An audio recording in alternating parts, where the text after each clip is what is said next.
Okay, let's unpack this. Welcome to a deep dive. Great to be here. Our mission, well, it's pretty simple. We take the source material you give us, reports, data, articles, whatever it is, Right. and we really drill down. We're looking for the key insights, the surprises, the important stuff. Think of us as guides, helping you sort through it all, see the patterns in the information you've shared. Exactly. Your shortcut to getting really well informed on something specific. And today, we are diving headfirst into an outlook report Uh-huh. on the multivariate compound solar panels market, the goal, to really get a handle on the growth path for this specific bit of the solar world, looking right out to 2033. And the top level view. It's one of pretty powerful growth, actually. Yeah. So globally, this market brought in, let's see, 7,516.35 million back in 2021. 7.5 billion, roughly. Okay. Then just looking ahead to 2025, that projection climbs to $9,417.8 million. So nearly 9.5 billion just 4 years later. But the longer view, out to 2033, that's where you see the big surge. It's projected to hit $14,785.5 million.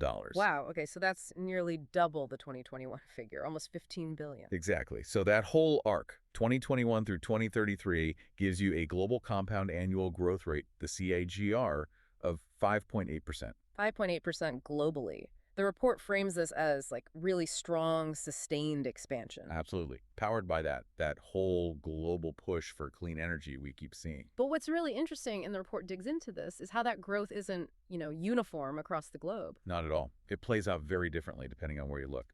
The momentum shifts. And before we jump into those regions, maybe we should quickly clarify. The report talks about multivariate compound solar panels. Right. Good point. Just so you know what we're tracking here. When the source uses that term, it's generally about panels using multiple layers or different semiconductor materials. Yeah, the idea is they capture a wider range of light or maybe work better in different conditions compared to the simpler single-junction panels. So we're specifically looking at the market for these more advanced solar technologies. Exactly.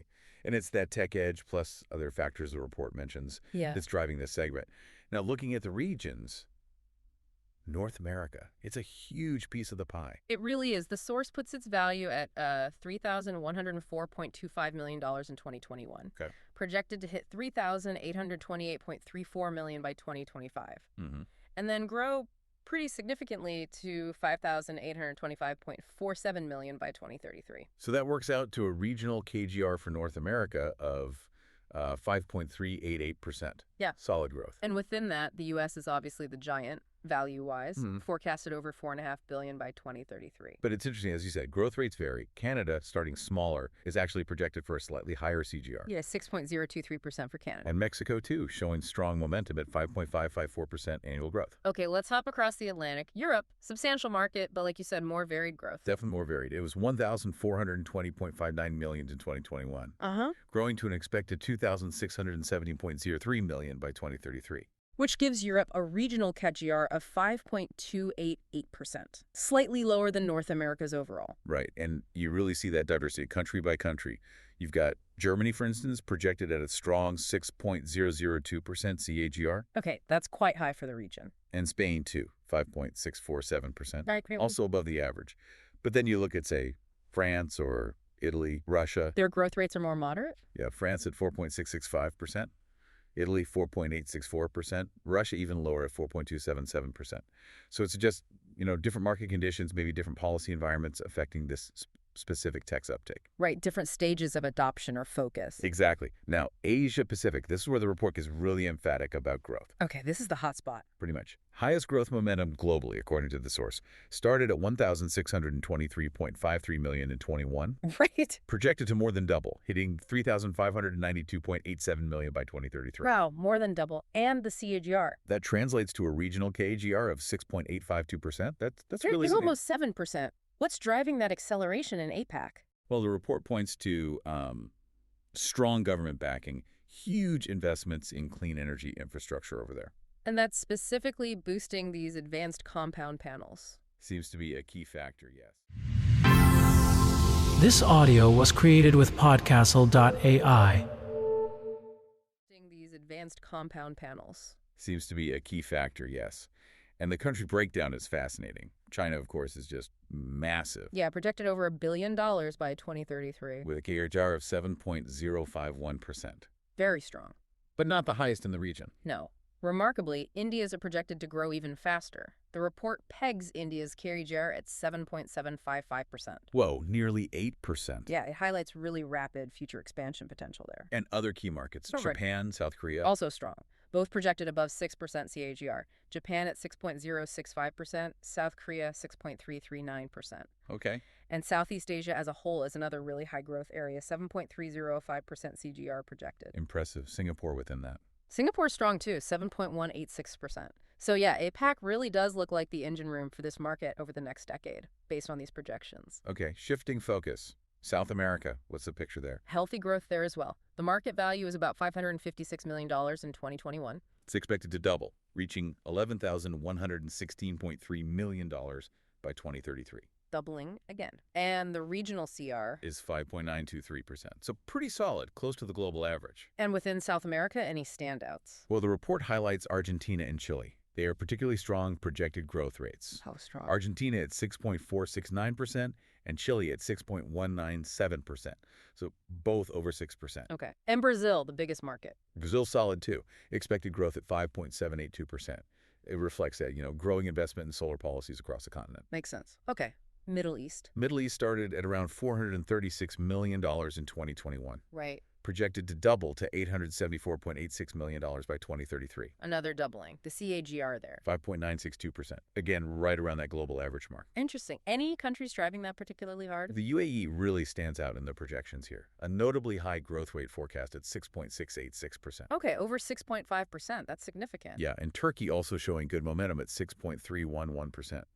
The report suggests this is tied to those ambitious renewable energy targets some countries there have. Right, diversifying away from fossil fuel. Exactly. That seems to be boosting demand for advanced solar tech. Got it. Last region then, Africa. Africa started smaller, $375.82 million in 2021, projected to reach $758.94 million by 2033. So again, roughly doubling over the period. And the CAGR for Africa? Comes in at 5.692%. Okay. Any specific country highlights there? The report really points to South Africa. Yeah. It has the highest projected CAGR in the region at 6.206%. Seems to be driving a lot of the growth. Over 6%? And Nigeria. Nigeria is also significant, a solid CAGR projected at 5.891%. Okay. So if we pull this all together, looking across all these regions. Yeah, what you see is just consistent, strong upward momentum for these multivariate compound solar panels. Everywhere, really, just at different speeds. Exactly. And beyond the specific things in each region, the source fundamentally puts it down to, well, a few big things. Like Rising global awareness and just the sheer demand for clean energy solutions, plus significant investment flowing in. government incentives must play a part too. Big time. Supportive policies in many key markets are mentioned, and just the overall imperative, countries and industries have to move towards clean energy. So this market's growth, it's not just numbers, it's a direct reflection of that big global energy shift happening right now. Absolutely. And these advanced panels are the key piece of that technological transition. So for you listening, looking at this report, what's the main takeaway? Well, I think it's crystal clear. This market for multivariate compound solar panels isn't just ticking up, it's surging. Projected to almost double globally between 2021 and 2033. Driven by some really powerful forces. And while North America is huge in terms of dollars, Yeah, massive revenue size. Asia Pacific is where let's say, the acceleration is happening fastest, the growth rate is highest there. Definitely. Both regions are critical to watch. And this all ties back to that bigger picture, right? Global clean energy adoption. These panels are part of making that happen. A very tangible, high-tech part of it. Which brings us to a final thought, something for you to mull over based on this source. Given this really significant growth trajectory, Yeah. this projected explosion specifically in the market for these advanced multi-material solar panels, what does that actually mean? What does that rapid expansion imply for, say, integrating all this power into our energy grids? Good question. The practicalities. Yeah. Or how might it change the cost or the accessibility of solar power generally? And maybe what new things could this specific type of panel enable? What industries might it disrupt or create in the next, 10 years or so? Lots to think about there. The downstream effects of this kind of focused technological growth. Okay, welcome everyone. Let's do a deep dive today. We're focusing on a really fascinating part of renewable energy. It's evolving fast. Multivariate compound solar panels, heard of them? We're digging into a recent report looking at, the market, the tech trends. Our mission basically is to understand what makes these things tick, what's different about them, where are they being used right now, what's pushing them forward, and importantly, what are the hurdles they still face, so you can really grasp their potential. Okay, so right from the jump, these are not your standard silicon panels, not the one you typically see on houses. They're more advanced. Built with multi-junction layered materials. Sounds technical, I know. But the report really highlights this. That layered setup lets them grab a much wider range, broader spectrum of sunlight compared to silicon. Exactly. And the direct result of that design, much better efficiency. The report makes a point that they perform, well, significantly better, especially when traditional panels might struggle a bit. Think about like diffuse light on cloudy days. Silicon output drops, right? These capture more of that scattered light. Or if you're using concentrated sunlight, focusing it with lenses or mirrors, they handle that really well too. And that This audio was created with podcastle.ai. Focusing it with lenses or mirrors, they handle that really well too. And that performance boost, combined with being, more compact and lighter for the power you get, the report says that makes them absolutely essential in some fields, where space and efficiency are just critical. Yeah, the prime example they give is aerospace and defense. Right. Satellites, high-flying drones, important military gear. They're used there because, frankly, sometimes they're the only option that delivers enough reliable power in those tight, tough environments. Space grade, as the report puts it. Really high-end stuff. Okay, so high-tech, super efficient. But what's driving the push to develop them even more, beyond these sort of niche uses? Well, the report points to one big engine, R&D investment.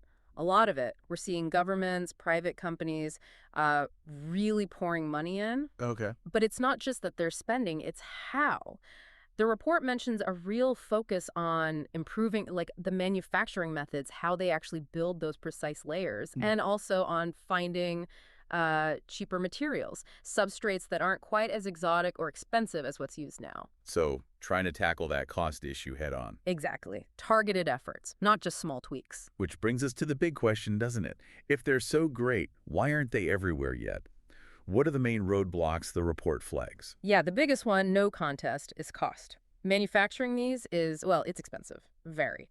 Part of that is the materials themselves. They use elements like gallium arsenide and indium. Ah, the rarer stuff. Right, and not just rare, but sometimes the supply chains can be, volatile. The report specifically mentions indium prices swinging around as a real headache. So expensive materials and tricky to get reliably.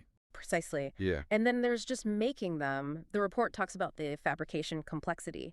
You need these advanced techniques like vacuum deposition to build those tiny layers perfectly.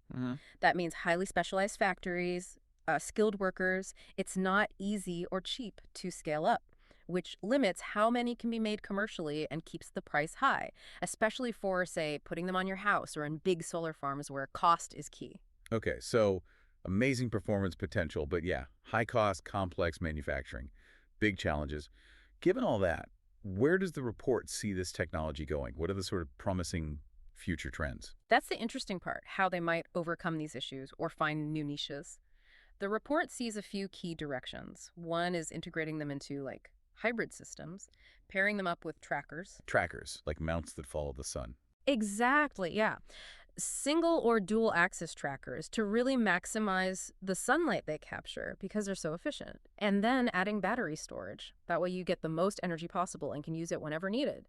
Better yield, more reliability, crucial for off-grid or grid support. Makes sense. Squeeze every bit of efficiency out and store it. Right. The report also sees them being used more in really harsh environments. Think polar research stations, super high-altitude places, remote deserts. Places where normal panels might struggle. Yeah, their resilience in extreme temperatures or weird light conditions makes them a good fit where consistency is vital.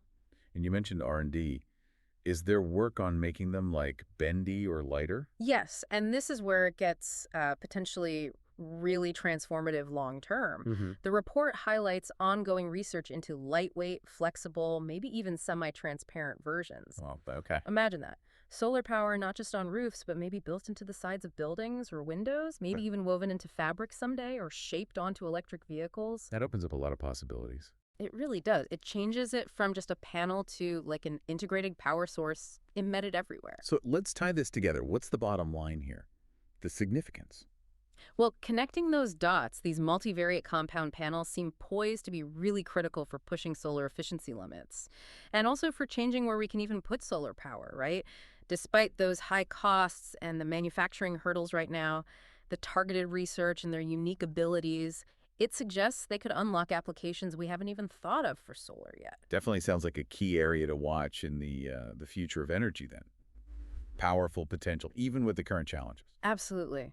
And just think about that potential for a second. Consider what our world might look like. What if solar power isn't just these rigid things bolted on, but it's seamlessly part of the materials around us, part of our buildings, our clothes, our transport?